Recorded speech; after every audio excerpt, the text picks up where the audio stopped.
What would you do if you inherited a house and discovered that the previous owners had hidden something unspeakable within its walls for nearly a century? Today, we explore one of the most chilling family secrets ever uncovered in American history. This is the story of the Durham family of Millbrook, Connecticut, and the disturbing discovery that would shake a small, New England town to its foundations. Before we begin, a warning. This story involves themes that some viewers may find deeply unsettling. The secrets the Durham family hid defy understanding, and the truth they fought to conceal ultimately consumed them. If you're sensitive to topics involving violence against children or ritualistic murder, this may be the time to stop watching. For everyone else, prepare to uncover one of America's darkest family legacies. Meet Sarah Collins, a 28-year-old freelance journalist from Boston. She specialized in historical mysteries and unsolved crimes, building a modest reputation, contributing to true crime publications. Yet nothing in her career could have prepared her for what she would uncover on October 15, 2019, the day she inherited a sprawling Victorian mansion from her great-aunt, Margaret Durham, a relative she'd only met twice in her life. Their first meeting was at Sarah's college. Graduation in 2013, Margaret, a stately elderly woman with piercing blue eyes and an unsettling smile, had congratulated Sarah on her journalism degree. She left her with a cryptic comment that Sarah would remember for years. The truth always finds those brave enough to seek it, dear. Their second and last meeting was at Margaret's funeral, just 2 weeks before Sarah received the inheritance papers. Margaret Durham had been the last living member of one of Millbrook's oldest and most influential families. The Durhams had amassed wealth through the textile industry in the late 1800s, building their grand estate on Elm Street in 1887. The 3-story mansion, complete with servants' quarters, a carriage house, and elaborate gardens, had stood as a symbol of status for over 130 years. At its height, the Durham textile mill employed nearly half the town. Even after its closure in the 1960s, the family's wealth supported local businesses and charities. Margaret's death left the estate vacant for the first time since its construction, signaling the end of a long and complex legacy, one few in Millbrook mourned. Sarah had every intention of selling the property. She lived in a cramped Boston studio, had no connection to Millbrook, and knew that the costs of maintaining a 12-room mansion would be unsustainable. The property taxes alone exceeded her quarterly earnings. But when Sarah arrived to assess the house on that cold October afternoon, she sensed something was off. The moment she stepped out of her car, she felt an inexplicable dread. The mansion loomed, its dark windows staring back at her like watchful eyes. The sky was overcast, casting the grounds in deep shadows. Yet the oppressive feeling was heavier than mere weather. The realtor had warned her that the house had been vacant for months and that Margaret had spent her final years mostly alone, attended only by a part-time caretaker. But no warning could have prepared Sarah for the palpable malevolence that seemed to emanate from the walls. "I know it sounds crazy," she later said, "but from the moment I stepped inside, I felt like the walls themselves were watching me." The air was thick and stagnant, despite the autumn chill outside. And then there was the smell, a nauseating blend of decay and chemicals, something both rotten and medicinal. Inside, the mansion was a time capsule of wealth and decline. Heavy velvet curtains blocked most of the sunlight, leaving the rooms in a dim, permanent dusk. Dust sheets covered much of the furniture, but what remained visible told of extravagance: Persian rugs, crystal chandeliers, and oil paintings in gilded frames. But something wasn't right. Sarah's journalistic instincts sensed there was more here than just an old house. She had brought a sleeping bag and camping supplies in case she needed to stay overnight for the assessment, a decision that would come to haunt her.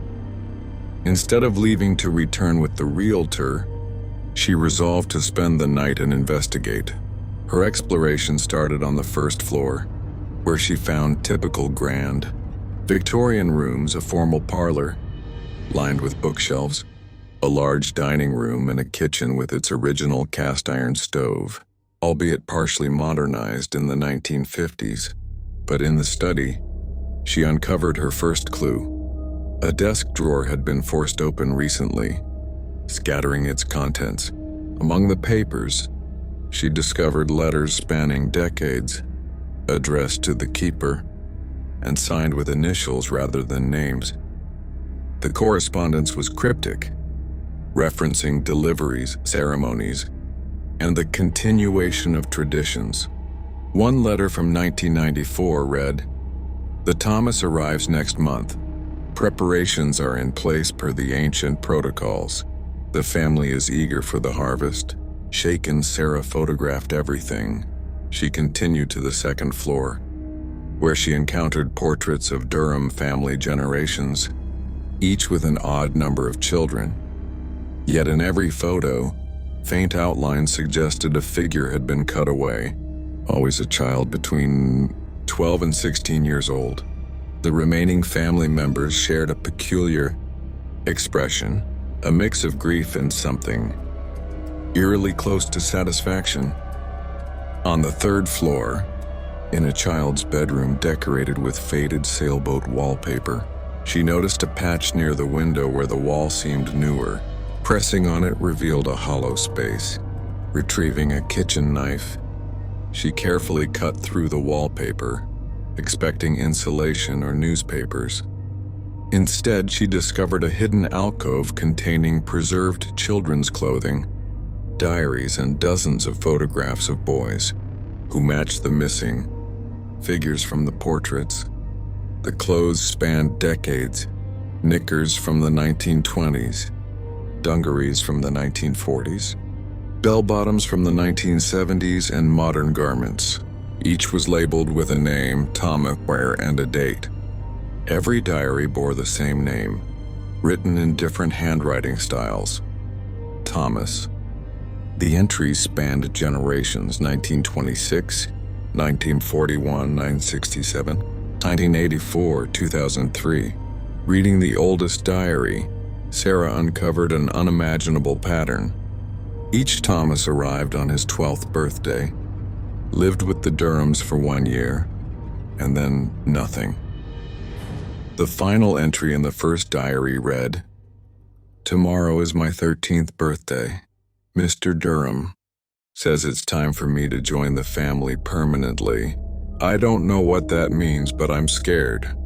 Sarah methodically searched the house, discovering other hidden compartments, each with clothes, photographs, and diaries of different Thomases, spanning nearly a century. Every 17 years, a new boy arrived, stayed for a year, and then vanished. Her investigation led her to town at sunrise, where she sought answers from locals. At the town square, she met Harold Peaton, an elderly man who paled when she mentioned the Durham house. Everyone knew, he admitted, but nobody talked about it. The Durhams weren't like other folks. Harold explained that indebted families often paid their dues by surrendering their youngest sons to the Durhams for 1 year, in exchange for debt forgiveness. Those who refused faced mysterious tragedies: fires, bankruptcies, deaths. Fear kept the town complicit. At the town clerk's office, Sarah unearthed records of missing boys, always age 13, always from Durham-affiliated families, officially labeled as runaways. The cases were closed within 48 hours, never investigated further. Knowing she couldn't walk away, Sarah returned to the mansion and forced open the heavily locked basement door. The smell intensified. Inside, she found a stone-walled chamber resembling a fusion of medieval lab and ritual space: stone tables, surgical instruments, anatomical charts, and a massive altar with blood channels. But the most damning evidence was the preserved Durham family journals. Proudly displayed, they described rituals designed to transfer the life force of the sacrificed boys to the family, ensuring their extended lives and prosperity. The journals chronicled clinical details of the harvest, the ritual where the boys were drained slowly, their suffering said to enhance the potency of the transfer. Sarah's great-aunt Margaret had lived to 95, yet family records claimed she looked barely 60 when she died, consistent with the unnatural longevity described in the journals. Margaret's personal journal, found in a locked desk drawer, revealed her guilt and her hope that Sarah, as a journalist, would finally expose the truth. Sarah soon connected with Jenny Williams, the sister of the last known Thomas, who vanished in 2012. Together, they combined their findings and used ground-penetrating radar to scan the basement floor. Behind a false wall, they uncovered 6 preserved skeletons, each marked with a date, trophies of ritual sacrifice. Their combined evidence, diaries, photographs, journals, and remains, was undeniable. The Durham family's horrific legacy was finally exposed, not just as a grotesque family secret, but as a dark pact sustained by the town's silence.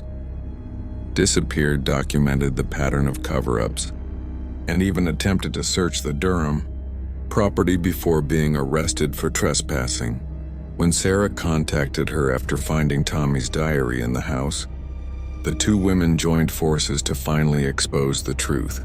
Jenny's evidence filled in gaps in Sarah's discoveries, and together they built an irrefutable case against the Durham family and their conspirators.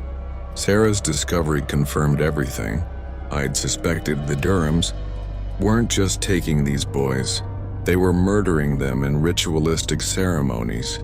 The whole town was complicit, from the sheriff's department to the mayor's office to the local newspaper that never reported on the disappearances.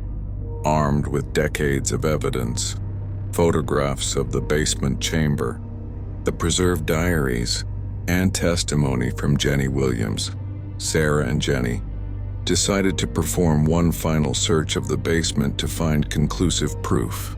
Using ground-penetrating radar equipment that Jenny had borrowed from a friend who worked in construction, they scanned the basement floor and found what they were looking for. Behind a false wall constructed sometime in the 1940s, they found them, 6 sets of remains, each carefully preserved and labeled with dates corresponding to the disappearances. They were arranged like trophies in display cases. Each skeleton showed evidence of trauma, consistent with the ritual procedures described in the journals. The discovery was more horrifying than either woman had imagined. The remains weren't simply buried or hidden, they had been carefully preserved using techniques the Durhams had developed over the decades, treated with chemicals that prevented decomposition, and arranged in positions suggesting they were meant to be viewed and revered rather than forgotten. Each set of remains was accompanied by personal effects: the clothes the boys had been wearing, items from their previous lives, and in some cases, final letters they had been forced to write to their families, explaining their decision to run away. The letters were clearly written under duress, with handwriting that became increasingly shaky and desperate as the boys realized what was actually happening to them. Sarah immediately contacted the FBI, bypassing local law enforcement entirely, given the evidence of their complicity in the cover-up. Federal agents arrived within hours and began what would become the largest criminal investigation in Connecticut's history. The evidence was overwhelming. The Durham family had been operating a ritualistic murder cult for nearly a century, with the full knowledge and cooperation of significant portions of the local community. In 40 years of law enforcement, I've never seen anything like this. The level of organization, the documentation, the community-wide cover-up, it represents one of the most elaborate serial killing operations in American history. The investigation revealed that while Margaret was the last surviving Durham, several town officials and business leaders had been aware of the family's crimes and had actively helped cover them up. The sheriff's department had been taking payments from the family for decades to ensure that missing persons cases were never properly investigated. The mayor's office had been complicit in zoning decisions that kept other development away from the Durham property. Even the local newspaper had been paid to suppress stories about the disappearances. 17 people were arrested in connection with the murders and conspiracy, ranging from current and former law enforcement officers to business leaders who had helped facilitate the cover-up. The trials that followed revealed the full scope of the horror and the mechanisms by which an entire community had been corrupted by fear, greed, and willful blindness. The Durhams had convinced themselves that their rituals were necessary to maintain their family's success and the town's prosperity. They genuinely believed they were performing a service, not committing murder.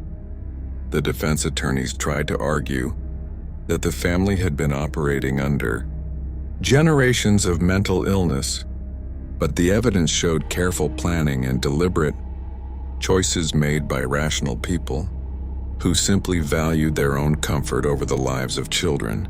We were told it was for the greater good, that the sacrifice of these boys kept the whole town employed and prosperous. The Durhams convinced us that their rituals were preventing greater disasters and that without them, the town would face economic collapse, natural disasters, and social chaos. When you're desperate and someone offers you a simple solution to complex problems, you want to believe them, even when that solution involves looking the other way. When children disappear, Harold Peaton's testimony revealed how the conspiracy had been maintained across generations. Each family that participated was bound by guilt and fear, knowing that exposing the truth would implicate them as accessories to murder. The Durhams had created a perfect system of mutual assured destruction, where everyone involved had too much to lose to break the silence. Sarah donated the mansion to the families of the victims, who decided to have it completely demolished after the investigation was complete. The basement chamber was filled with concrete, and the entire structure was raised to ensure that no trace of the horror remained. In its place, they built a memorial garden with 6 headstones bearing the names of the murdered boys. I couldn't keep the house, even after everything was removed. After the FBI had processed every inch of it as a crime scene, I could still feel their presence. Those boys deserved better than to have their memory tied to that place of horror. They deserved a peaceful resting place where people could come to remember them as the children they were, not as victims of an evil family's delusions. The town of Millbrook underwent a complete transformation in the aftermath of the investigation. New leadership was elected after the mayor and several city council members were arrested. A victims fund was established using money seized from Durham family assets, providing financial support for the families and funding for a comprehensive mental health program for the community. But for many residents, the shame of their community's complicity would never fully heal.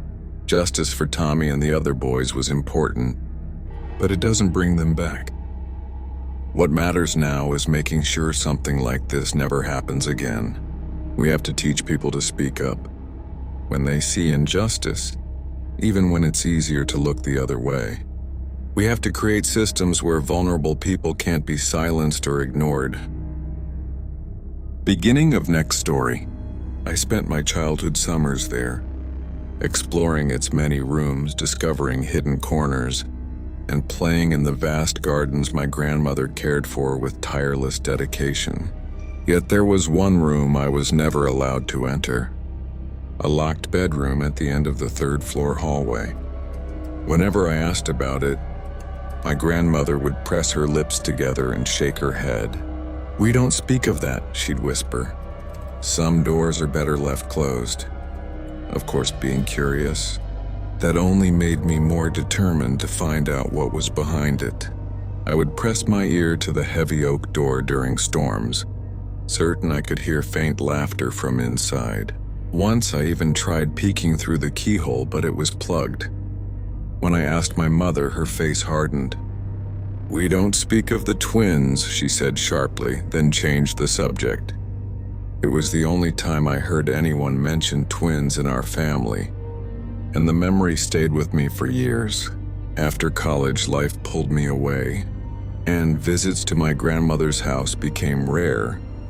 Childhood mysteries faded into the background. But when my grandmother died last month at 97, I found myself driving down that familiar dirt road under the thick canopy of trees. The funeral was small.